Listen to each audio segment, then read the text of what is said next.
உறுப்பினர் விஜயகாந்த் அவர்கள், மாண்புமிகு உறுப்பினர் பிரேமலதா விஜயகாந்த் அவர்கள் உட்காருங்க. உட்காருங்க. மாண்புமிகு உறுப்பினர் பிரேமலதா விஜயகாந்த் அவர்கள் உட்காருங்க. உட்காருங்க. உட்காருங்க. உட்காருங்க. உட்காருங்க. உட்காருங்க. உட்காருங்க. உட்காருங்க. ஓகே, பேசுங்க. பிரேமலதா விஜயகாந்த் அவர்கள்.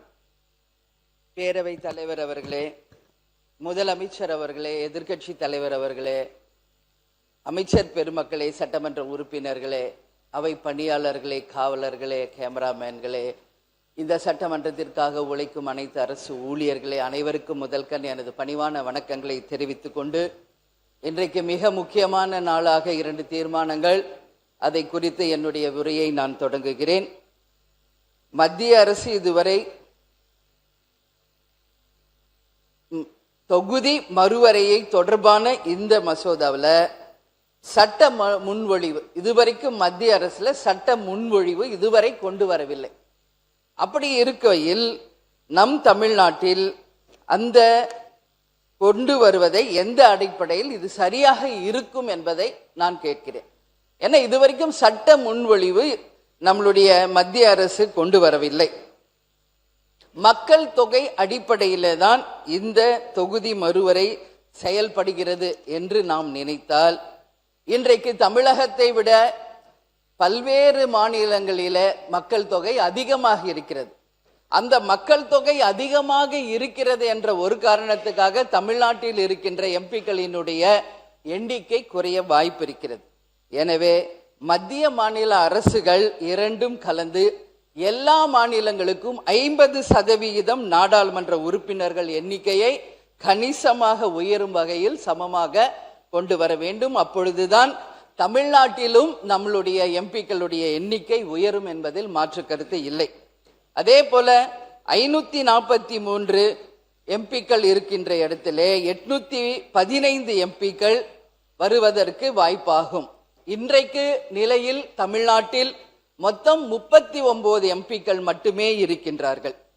இந்த தொகுதி மறுவரையின் மூலமாக கண்டிப்பாக தமிழ்நாட்டுக்கு 59 எம்பிக்கள் வருவதற்கு வாய்ப்புகள் இருக்கின்றது. அந்த வகையில் 7.2% நம்மளுடைய விகிதாச்சாரம் குறையாமல் நம் மக்களுடைய பிரச்சனையை நாடாளுமன்றத்தில் பேசுவதற்காக உறுதியாக நம் எம்பிக்கள் அங்கு பேச முடியும். இன்றைய நிலையில் 10 லட்சம் மக்களுக்கு ஒரு எம்பி தான் இப்பொழுது நாடாளுமன்றத்திலே இருக்கிறார்கள். இந்த தொகுதி மறுவரை செய்வதன் மூலம் 7 லட்சத்திலிருந்து 8 லட்சம் மக்களுக்கு ஒரு எம்பி விகிதமாக அந்த தொகுதிக்கு மக்கள் சிறப்பாக கண்டிப்பாக நம்மளுடைய எம்பிக்கள் பணியாற்ற முடியும்.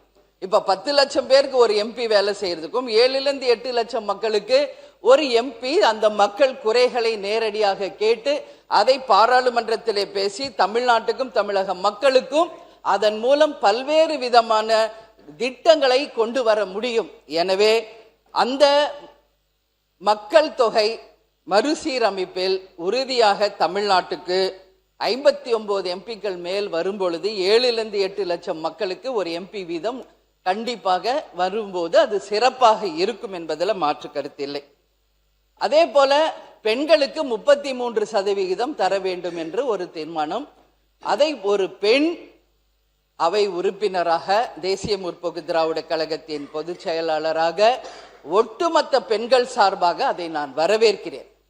ஏற்கனவே புரட்சி கலைஞர் கேப்டன் அவர்கள் இருந்த பொழுது 33%ற்காக மாபெரும் ஒரு பெண்கள் மாநாடு நடத்தி பெண்களுக்காக ஒரு சீருடையை கொடுத்து பெண்களுக்கு மரியாதை கொடுத்தவர் இந்த அவையில் எதிர்க்கட்சி தலைவராக இருந்த கேப்டன் அவர்கள். அந்த வகையில் பெண்கள் தான் இந்த நாட்டின் கண்கள் என்பதில் யாருக்கும் எந்த மாற்று கருத்தும் கிடையாது.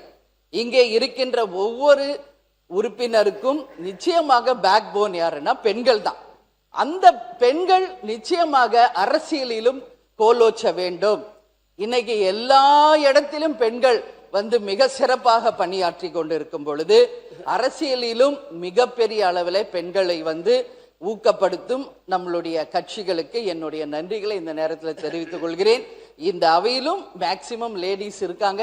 சோ அதை முதலமைச்சர் அவர்களுக்கு நிச்சயமாக இந்த நேரத்தில் பெண்கள் சார்பாக நான் நன்றி சொல்லும். இன்னும் இந்த விகிதாச்சாரம் அதிகமாக வேண்டும் என்பதையும் இந்த நேரத்தில் நான் கேட்டுக்கொள்கிறேன். அந்த வகையில் பெண்களுக்கு 543 33% ஒதுக்கினால் மொத்தம் 179 பெண் எம்பிக்களுக்கு மாறாக 815 எம்பிக்கள் இன்று 33% இடஒதுக்கீட்டின்படி வழங்கினால் 269 பெண் எம்பிகள் வருவார்கள் நம்ம தமிழ்நாட்டில். அப்படி நம்ம பார்த்தா மொத்தம் டெல்லியில 259 பெண் எம்பிக்கள் வரும் பொழுது பெண்கள் மட்டுமே 90 பேர் அதிகமாக வாய்ப்பு இருக்கிறது. அதனால நிச்சயமாக இந்த 2 தீர்மானங்களிலுமே ஒன்று, மத்திய அரசு சட்ட முன்வடிவு கொண்டு வர வேண்டும். அதற்கு பிறகுதான் தொகுதி மறுசீரமைவை பற்றி நாம் ஆய்வு செய்தால் சிறப்பாக இருக்கும் என்ற என் கருத்தை கூறுகிறேன். பெண்களுக்கு 33% வழங்கி நிச்சயமாக நமது தமிழ்நாட்டில இந்த 39 எம்பிக்களை 59 எம்பிக்களாக உயர்த்தி 7-8 லட்சம் மக்களுக்கு ஒரு எம்பி வீதம் டெல்லியிலே சென்று தமிழ்நாட்டுக்காக குரல் கொடுக்கும் பொழுது நிச்சயமாக தமிழ்நாட்டை இன்னும் நாம் மிகப்பெரிய அளவிலே வளர்ச்சி பாதைக்கு கொண்டு செல்ல முடியும். மக்களுக்கும் மத்திய அரசின் மூலம் கிடைக்க வேண்டிய பணிகளும் திட்டங்களையும் கொண்டு வர முடியும்.